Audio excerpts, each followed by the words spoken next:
What if I told you that letting go is more powerful than holding on? Every day, you wake up exhausted, not from action, but from attachment. You're burned out from chasing outcomes, controlling people, and reacting to everything that doesn't go your way. But here's the truth. You were never meant to control what you don't own. The Stoics knew this 2,000 years ago. Detach from what you can't command. Focus on what you do own, your mind. That's where real strength lives. You see, most men lose battles they never needed to fight, arguing with chaos, begging for closure, performing for people who don't even deserve access to their energy. But what if you stopped reacting? What if you chose silence over noise, distance over drama, clarity over control? This isn't emotional numbness. It's strategic dominance. It's not about being passive. It's about becoming untouchable. In this video, we'll break down 8 clear, practical ways to detach like a warrior. You'll learn how to cut distractions, seal your mind, master your pause, and most importantly, reclaim your peace. You're not weak for stepping back. You're smart for no longer bleeding for things you can't influence. You're not alone. Every man who has ever suffered burnout from chasing approval or reacting to disrespect has stood where you are. So stay, listen closely, then act deliberately. This is Stoic philosophy for men who choose clarity over chaos. Like the video, subscribe to the channel, and let's start detaching. 1. Let go of the illusion. You were taught to take control of your future, of people, of outcomes. You were told to chase it, seize it, never let it slip. But they never told you the truth. Control was never real. It was a contract you signed with chaos, and now it's killing your peace. You try harder, grip tighter, and still everything slips through your hands. Why? Because the more you try to hold the storm, the more it breaks you.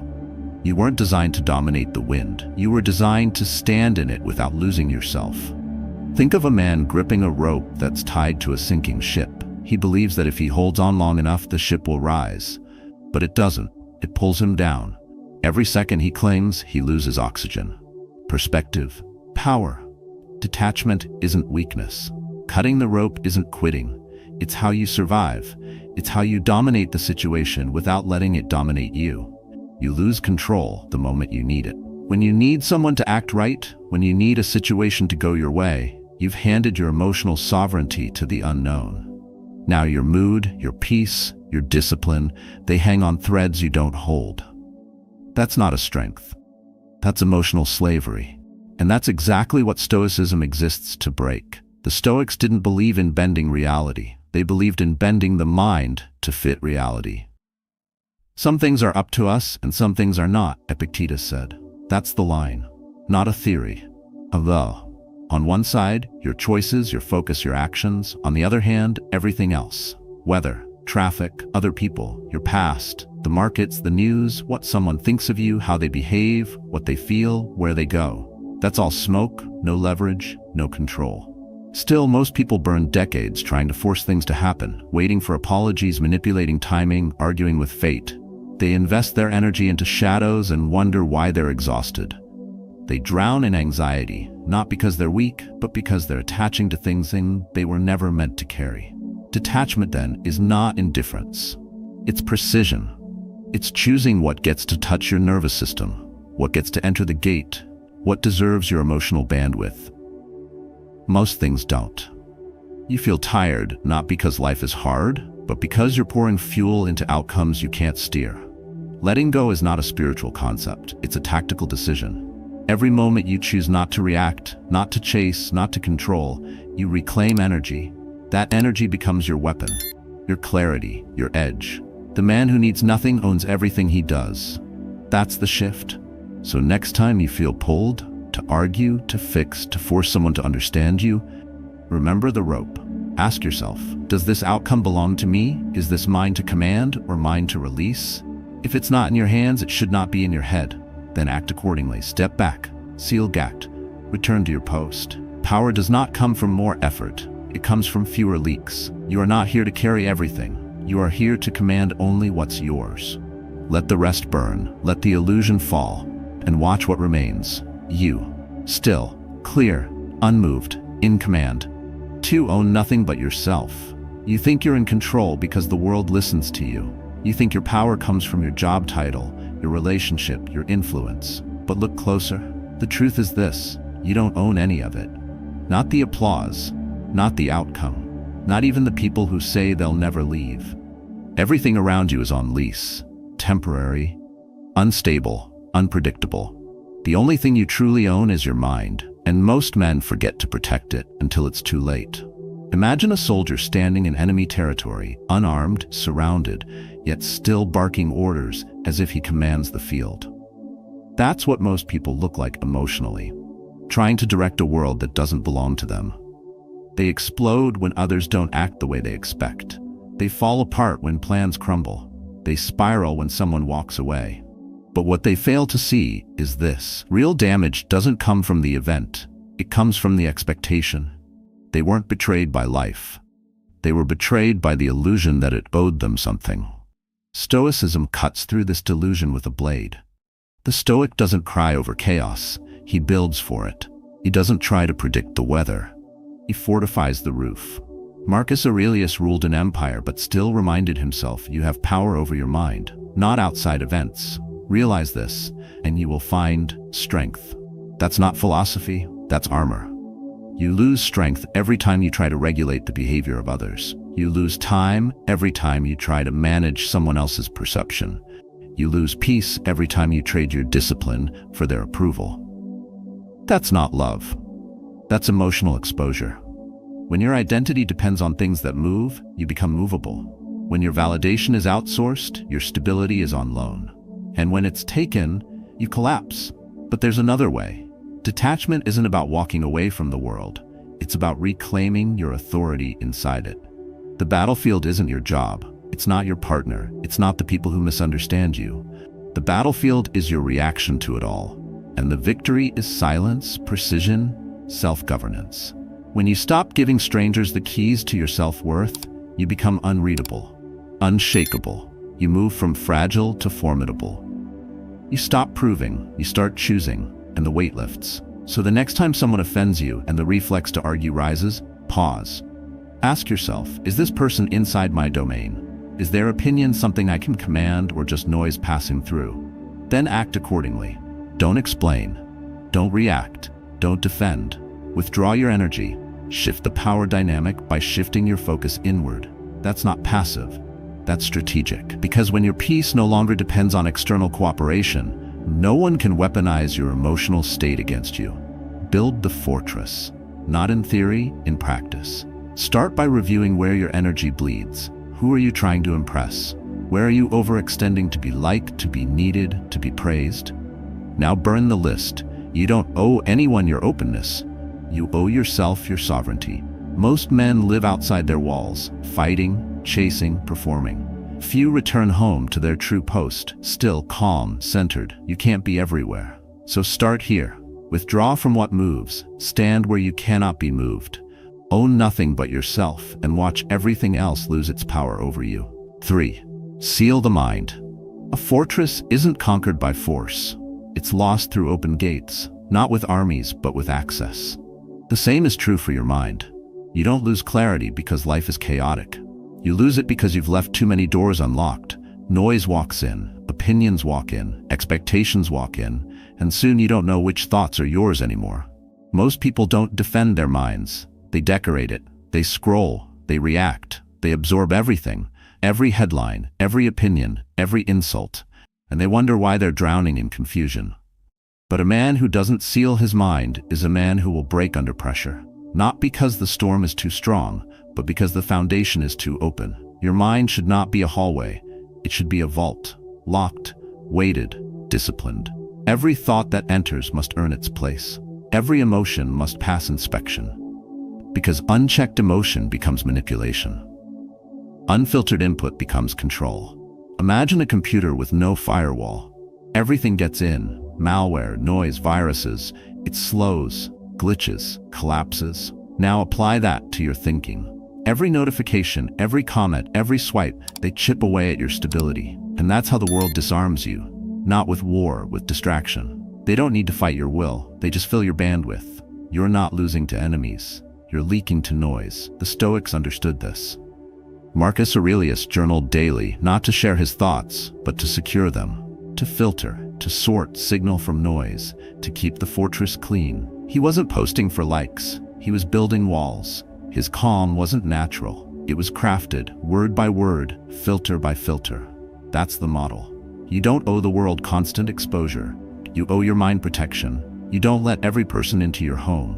Why let them into your head? Powerful men are not louder. They're quieter. Because their thoughts are filtered, their inputs are controlled, their emotions are not for sale. That's what makes them unreadable. And unreadable is untouchable. It's not about being cold, it's about being calibrated. When someone provokes you and you feel nothing, it's not numbness, it's precision. You don't get pulled in. You don't mirror their chaos. You observe, assess, and remain. So what does sealing your mind look like? Start here. Audit your inputs. Cut the junk. Stop consuming what doesn't sharpen you. Remove one app. Block one source. Take silence as seriously as strength. Create a daily gatekeeping ritual. 10 minutes, no noise, just you and your judgment. Ask, is this thought mine? Does it help or hijack? Then act. Don't explain. Don't apologize. Don't reopen the gate. You can't protect your peace while letting the world walk through your mind unfiltered. Discipline is your firewall. Silence is your armor. And focus is your edge. Stop giving strangers the right to shape your mood. Stop letting weak inputs build your inner world. Cut the feed, shut the gate, hold the line. In a world that profits off your reaction, your detachment becomes your power. And in a world that's constantly watching, your unreadability becomes your weapon. Seal the mind, guard the gate, own your inputs, or be owned by them. 4. Kill the reflex. They say you're strong if you speak up, fight back, and react quickly. But real strength isn't in speed. It's in the pause. The second you react, you lose. You become predictable, readable, and programmable. Every reaction is a leash, and someone, somewhere is holding the other end. They say one wrong thing and you explode. They ignore you and you spiral. That's not power, that's programming. That's how most men live, wired for reactivity, addicted to defending themselves. But the Stoic doesn't perform on cue. He breaks the script. He controls the space between stimulus and response. That's the gap where domination begins. Imagine a boxer in the ring. He doesn't swing first. He reads, he waits. He knows that the one who strikes in panic usually walks into a trap. The same principle applies to life. Your enemy isn't the insult. It's the need to answer it. Your enemy isn't the disrespect. It's your compulsion to prove them wrong. Most people react because silence feels like surrender, but it's not. It's restraint. It's choosing not to bleed on command. That pause, that's where control is born. The world baits you to flinch. Notifications, arguments, passive aggression, guilt, all carefully placed triggers. They want to pull you in, but when you don't move, when you don't explain, don't overthink, don't justify, they lose control. Not reacting isn't weakness. It's psychological warfare. You leave them swinging at shadows, and when you do act, it's calculated. You speak when it shifts the balance, not when your ego feels bruised. The Stoics didn't suppress emotion. They trained it. Epictetus didn't say never feel. He said, master the impulse. Don't let the outer chaos dictate your inner command. You were not built to be a puppet. You were built to choose. But every time you react from emotion, you hand over the remote. You become a mirror for the chaos around you. Instead of setting the tone, you reflect theirs. So how do you kill the reflex? Start small. Pause before you reply to the message that stings. Breathe before answering the question that was meant to provoke. Walk away before explaining yourself to someone who's already decided to misunderstand you. These are not soft tactics. These are strategic holds. Every second you delay your response, you increase your control. You give yourself space to think, to assess, to choose a move that serves your mission, not your mood. This is how you turn silence into pressure. People expect reactions. When they don't get one, they unravel. They fill the gap with their own fear, guilt, or confusion. That's the advantage. You don't need to attack. You just need to stop being baited. Detachment here isn't about being numb. It's about being grounded. Unmoved by trivial things, sharpened by restraint.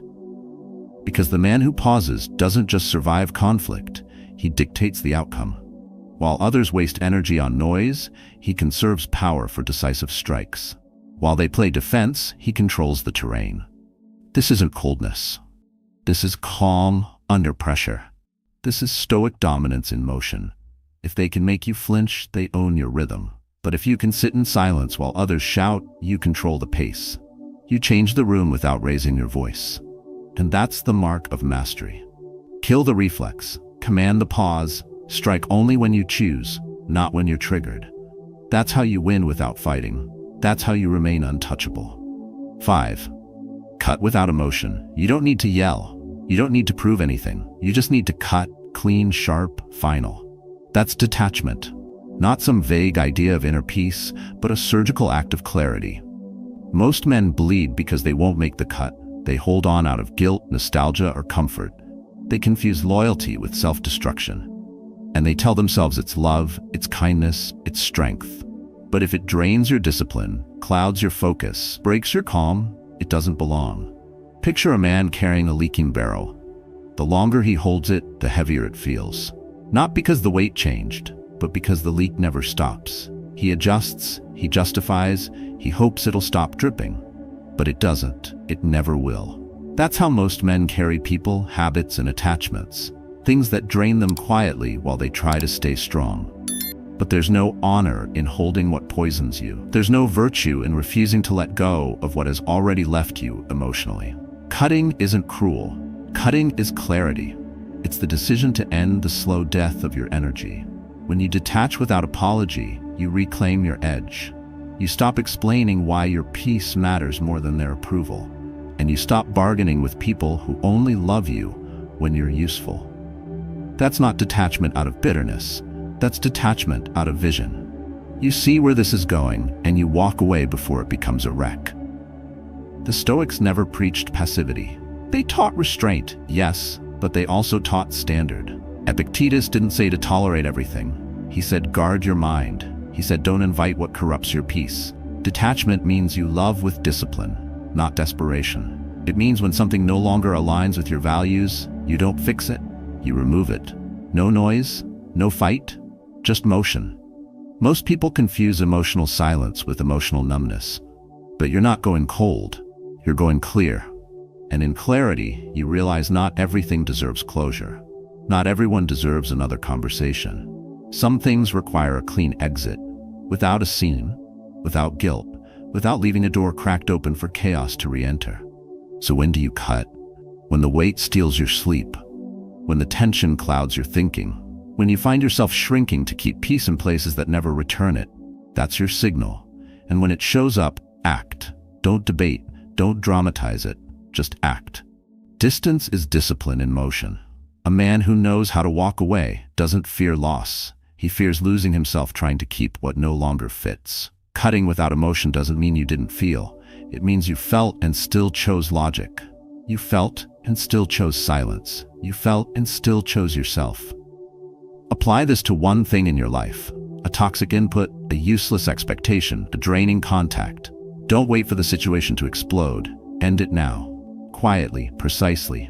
Not to prove anything, but because your peace is no longer on the table. The world will say you're harsh. Let them. The weak need permission. You don't. You need clarity. You need alignment. You need energy that sharpens, not distracts. So cut without guilt, without fear, without fanfare. Every clean break is a new border drawn. Every silent exit is a statement of value. You don't chase, you don't beg, you cut and never bleed for the same thing twice. Because from now on, you don't hold what doesn't hold you back with strength. You let it go. Clean, cold, complete. 6. Withdraw to win. Most men think presence is power. They believe showing up, speaking louder, and proving their point gives them control. But real control is in the retreat. Not out of fear, out of strategy. You don't win by being everywhere. You win by knowing when to disappear. Not from responsibility, but from emotional warfare you never agreed to fight. A lion doesn't roar at flies. He walks away. The air gets quiet. The ground gets tense. That's power. And in a world addicted to visibility, the man who vanishes on purpose disturbs everything. People are trained for conflict. They expect reactions. They expect you to respond, argue, and justify. They feed off the back and forth. But when you break the rhythm, when you don't show up to defend yourself, when you don't explain, when you're not where they expect, You fracture their pattern. That silence, it becomes a mirror. They're left alone with their noise. And most people cannot survive without pulling someone into it. This isn't passivity, this is positioning. When you withdraw, you strip their leverage, you remove your attention, the most expensive currency in modern conflict. You stop feeding the fire, you let it burn itself out, and while they spiral, you recalibrate, you regain altitude.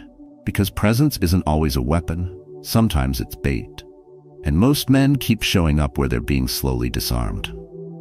The Stoics taught detachment through stillness. They didn't respond to every insult. They didn't argue with every critic. Marcus Aurelius, an emperor, wrote to himself, "You always own the option of having no opinion." That's the move. Don't engage with what doesn't elevate you. Don't stay where your presence is expected, but not respected. Detachment here is a clean break from participation, not from awareness. In daily life, this means you stop chasing closure. You stop responding to passive aggression with an explanation. You stop inserting your energy where it gets diluted. That coworker's sarcasm? Reply. No reply. That text is filled with bait, left unread. That family member who only calls when they want to guilt you? Distance, not drama. You don't leave the battlefield because you're afraid. You leave because the war is designed to drain you, and you don't waste strategy on noise. Withdrawal gives you the high ground. From that place, you see patterns clearly. You study motives without interference. You move without announcement. That's how you gain influence without words. You become unreadable, unpredictable, untouchable. Not because you vanished in weakness, but because you reappeared with precision. Apply this with intention. Choose one dynamic that drains your mental peace. A conversation, a thread, a cycle. Don't confront, don't explain, just exit. Pull your attention back like a sniper pulling the trigger, clean, cold, complete. Then observe. Watch how silence creates discomfort, how absence demands more answers than presence ever could. That's the shift. You stop chasing resolution. You become the resolution. This is not a tactic for the insecure. This is for men who understand that detachment isn't an escape from confrontation, it's elevation above chaos. Most people react, some fight. Few disappear with discipline and return with leverage. Be that few. You don't need to be loud to disturb the room. You don't need to be present to influence the outcome. All you need is the will to leave when the space no longer sharpens you. Withdraw, regain sight, re-enter on your terms, or never at all. Power doesn't scream. Sometimes it just vanishes. 7. Become unreadable. If they can read you, they can reach you. And if they can reach you, they can control you. That's the rule no one teaches, but it governs every psychological war you'll ever face. Most people walk around like open books, pages exposed, emotions highlighted, vulnerabilities underlined. They call it authenticity. But in the wrong hands, it's ammunition. Oversharing isn't a connection, it's surrender. When everyone knows how you think, how you feel, and what triggers you, you become easy to manipulate, easy to disarm, easy to provoke. Imagine a military base with glass walls, transparent, open, exposed. No matter how strong the weapons inside, the enemy doesn't need to fight. They just watch, learn, predict, and strike. That's what happens when you speak too soon, react too often, and explain too much. You hand people your manual, and the moment they need to push your buttons, they know exactly where to press. You think they understand you. What they really understand is how to use you. The Stoics never moved like that. They spoke with precision, not volume. They withheld as a form of power. Marcus Aurelius reminded himself not to speak unless it improved the silence. Seneca warned about pouring your soul into weak containers. Epictetus said to keep your training private. Why? Because power dies in predictability. The more they know, the more they can twist.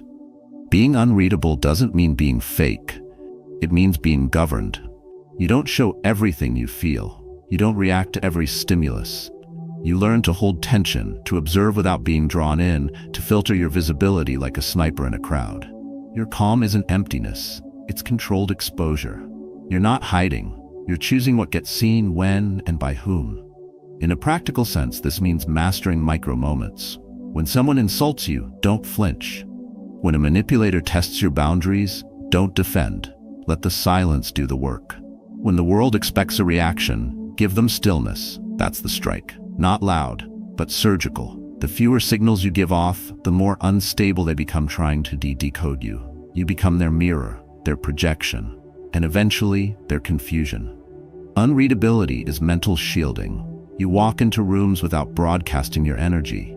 You enter situations without revealing your frame. You become the man whose motives are unclear, whose state is steady, whose response is unpredictable. That's why unreadable men disturb systems. They can't be controlled, and that makes them dangerous. No one can destabilize you if they don't know where your anchor is.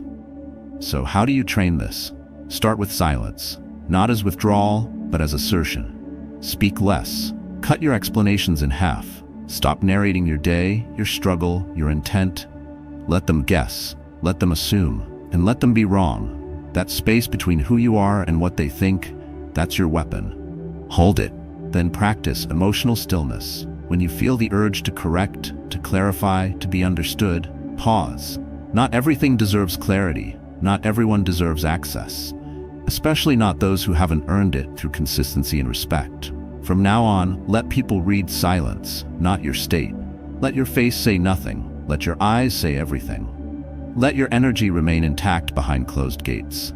You owe no one your transparency unless it serves your mission. You don't need to be liked. You don't need to be interpreted. You need to be solid. And solid things don't explain themselves. They stand, quiet, unbothered, fully known only by those who've earned the right to know. Become unreadable, and you'll become untouchable. 8. Exit the game. Power isn't always in playing harder. Sometimes it's in walking off the field and never looking back. Most men live trapped in games they never chose. Games of validation, approval, and performance. They try to be seen, to be praised, to be understood.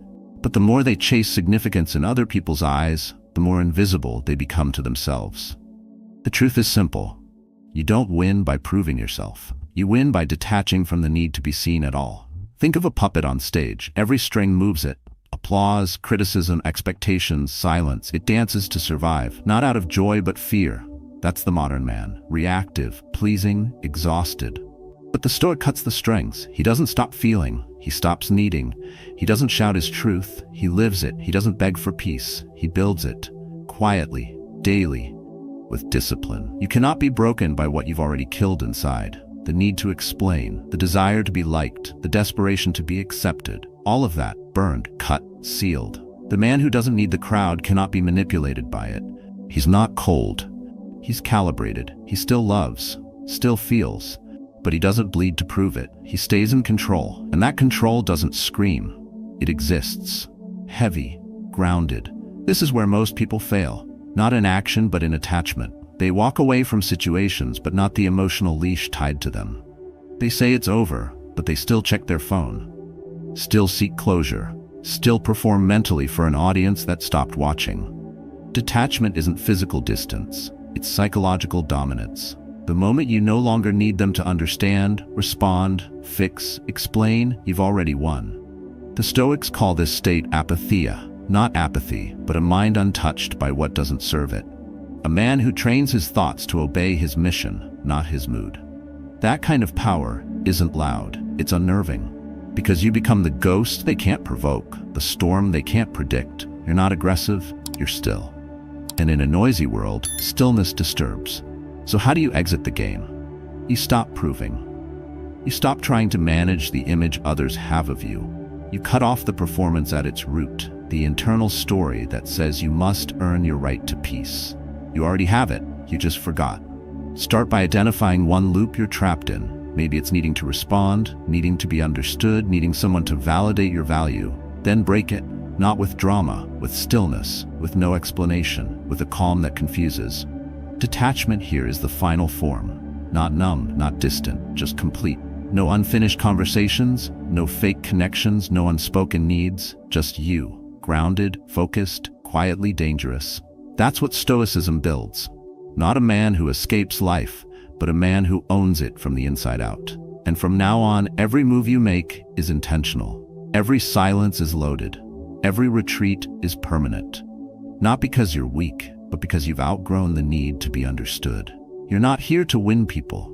You're here to win yourself back by exiting every performance that demanded your energy and gave you nothing in return. Let them talk. Let them assume. Let them watch your absence like it's a message, because it is. From now on, your peace is not a negotiation. It's policy. It's the line. You don't bend, you vanish, you detach. Not because you're running, but because you already arrived.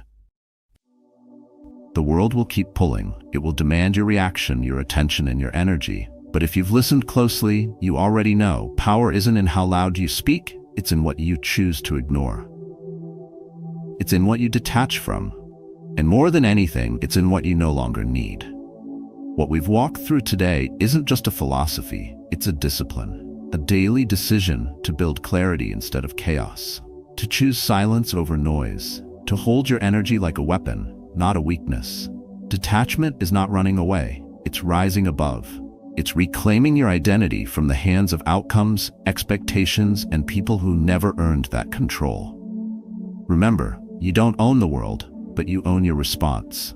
And when you take full responsibility for that, you become unshakable. You stop giving access to draining people. You stop leaking your peace into problems you can't solve. You build boundaries, you cut what doesn't serve, and you seal your mind like a fortress. But none of this matters unless it's lived. So start today.